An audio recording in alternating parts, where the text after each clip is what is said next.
सबै piece piece यो छातीको यो करङहरूको भाग यो भेषसँगै अलगै थियो। अनि यो पेन्टी र यो कट्टु कालो कट्टु लगाएको रहेछ हो। त्यो चाहिँ एक ठाउँमा भेटियो, चप्पल दुई ठाउँ भेटियो, अलिक डिस्टेन्स अलिक। उसको शरीर भनेको यो मात्रै सल्लक्क लडेको जस्तो थियो। पर फेरि टाउको र यो केस हुन्छ नि, छोरी मान्छेको लामा अब, अनि छोरी मान्छेको हो भने थाहा भयो त्यतिखेर।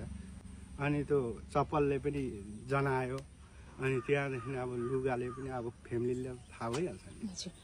दर्शकबिन नमस्कार, अहिले तपाईँ हेर्दै हुनुहुन्छ हाम्रो विभिन्न अनलाइन मिडिया। हिजोभन्दा 19 दिन अगाडि 14 वर्ष किराङ 2 मा बस्ने 14 वर्षकी अंशु गौतम घरबाट साथीकोमा जान्छु भनेर निस्केकी थिइन्।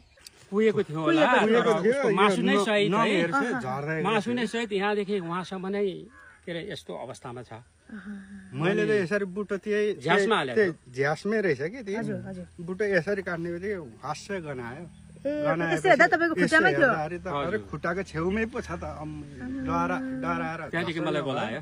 अनि बुवाहरूलाई अनि त्यो दिदीहरूलाई बोलायो। तर 18 दिनपछि साथीकोमा जान्छु भनेर हिँडेकी 14 वर्षकी अंशुको जंगल भित्र लाग्छ टुक्रे पारेको जस्तो लाग्छ कि। अब पिस पिस फरक छ। अनि जनावरले गरेको भए त होइन, अलिअलि पाट पुट्दा त अडिन्थ्यो नि हड्डीहरूले त, अरू मासु नभए पनि होइन, हड्डीहरू अडिनु पर्ने।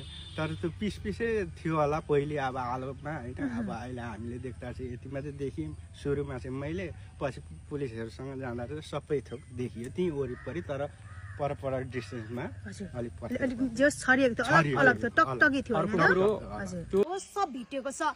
उनको टाउको अलग, हात खुट्टा अलग, अनि कम्मरदेखि तल अलग अलग अवस्थामा स्थानीयहरूले चाहिँ घाँस काट्न गएको बेलामा भेटेको छ। कपडा थिएन तपाईँको, यहाँदेखि मुनतिरको भाग मात्रै हजुर, यो के अरे यो खुट्टाहरूको मासु खाएको थिएन, हड्डी होइन, यस्तो अवस्थामा अरू भाग केही थिएन, गनाएको थियो।